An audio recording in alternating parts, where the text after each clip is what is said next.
जिंदगी कोई खेल नहीं, ये तो सफर है मौत का। जिंदगी कोई खेल नहीं, ये तो सफर है मौत का। मरना सबको है यहाँ, अरे मरना सबको है यहाँ। दम है तो जिंदगी जीकर दिखा, दम है तो जिंदगी जीकर दिखा। जीवन जगणे हा खूप सुंदर अनुभव आहे आणि तो प्रत्येकाने अनुभवलाच पाहिजे। पण आजकालच्या या स्पर्धेच्या काळात माणूस जगणंच विसरत चाललाय। आज त्याच्याकडे बघावं तो आत्महत्या करत आहे। IIT मध्ये सिलेक्शन नाही झालं, कर आत्महत्या। कर्ज झालं, कर आत्महत्या। अरे चाललंय तरी काय? खरंच जगणं इतकं अवघड होत आहे। या प्रश्नाचं उत्तर शोधण्यासाठी आपल्याला पूर्वीचा काळ आणि आत्ताचा काळ या दोन्ही काळांचा तुलनात्मक अभ्यास करण्याची गरज आहे। पूर्वीची माणसं एवढी प्रगत नव्हती, पण ती समाधानी नक्कीच होती, कारण निसर्ग आणि माणूस या दोघांमध्ये समतोल होता। एक थोर विचारवंत सांगतात की nature can feel your need not a greed. म्हणजे निसर्ग तुमच्या गरजा अवश्य भागवतो, पण तुमचा लोभीपणा मुळीच नाही। हल्लीची माणसं ही लोभी होत चाललेली आहे, कुणी कुणाचा विचार सुद्धा करत नाही। आज मनुष्याकडे मोबाईल नावाचे एक यंत्र आले आहे, त्यामुळे तो जगाशी जोडला आहे, पण तरीही तो एकटा पडत चाललाय, आज मनुष्य टेलिस्कोपच्या साहाय्याने आकाशातील चंद्र तारे अगदी स्पष्टपणे पाहू शकतो, पण त्याच्या आजूबाजूला काय चाललंय हे त्याला मुळीच दिसत नाहीये।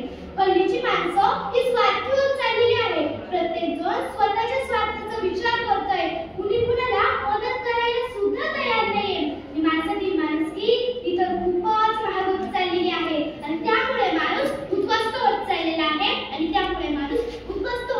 आहे, माणसाचं जीवन हे फक्त वरवर दिसायला समृद्ध आहे, पण प्रत्येक माणसात ताण तणावग्रस्त आहे, आणि याचमुळे माणसाचं मरण हे स्वस्त झालेलं आहे आणि जगणं हे महाग झालेलं आहे।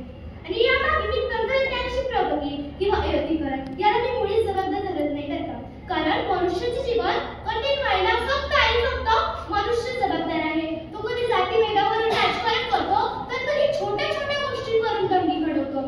हल्लीची उदाहरणं आपल्यासमोर आहेत, हिजब प्रकरण, पहलगाम अटॅक, हनुमान चालीसा आदींवर असलेलं राजकारण। जोपर्यंत हे राजकारण प्रकरण अटॅक दंगी थांबत नाही, तोपर्यंत मनुष्याचं जीवन जगणं हे महागच होत जाणार आहे।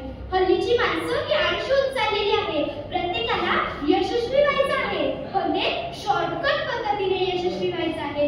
एक इंग्रजीतले वाक्य आठवते की success is a thing not a shortcut. म्हणजे यशस्वी अशी गोष्ट आहे की तिला कोणत्याही प्रकारचा शॉर्टकट नाही, पण मनुष्याला शॉर्टकट वापरण्याची सवय झालेली आहे, आणि त्या शॉर्टकट वापरून आपले आयुष्य शॉर्ट होत टाकलेले आहे।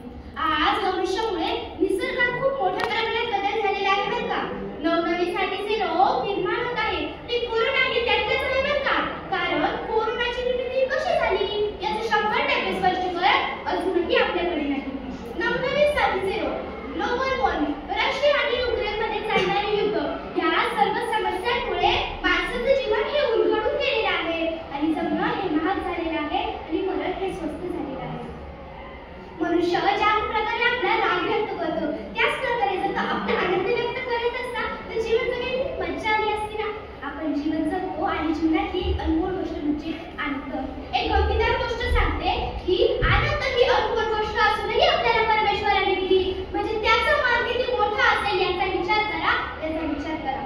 मित्रांनो, मानवपणा की मनुष्याचं जीवन जगणं हे महाग होत चाललंय, मग आपण असंच रडत कुठे जाणार आहे? कसल्या गोष्टींचा ताणतणाव आणि अपेक्षेचं ओझं आम्ही आमच्या डोक्यावरती घेऊन स्वतःच्याच आयुष्याची रांगोळी करणार आहे का?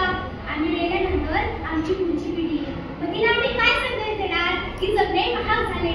तेव्हा माझ्याकडे या प्रश्नाचं एकच उत्तर असेल की नाही, जगणे हे महाग झाले नाहीये, तर त्याला फक्त विज्ञानाची जोड न देता अध्यात्माची जोड देणे ही गरजेचे आहे, तर जगणे हे सुंदर होऊ शकते, आपल्या घरदाराचा विचार न करता विठ्ठलाच्या ओळी आणि संतांचा भजन करत जाणारा तो विठ्ठलाचा भक्त बघा। ऊन वारा पाऊस या कोणत्याही समस्यांचा विचार न करता तो पांडुरंगाला भेटण्यासाठी ओरात चालत जात आहे। त्याच्याजवळ नसतो पैसा आणि नसते हो कशाची इच्छा। आपली संत मंडळी ज्ञानेश्वर, मुक्ताई, निवृत्ती आणि सोपानदेव या सर्व भगवानांना जनतेने किती त्रास दिला,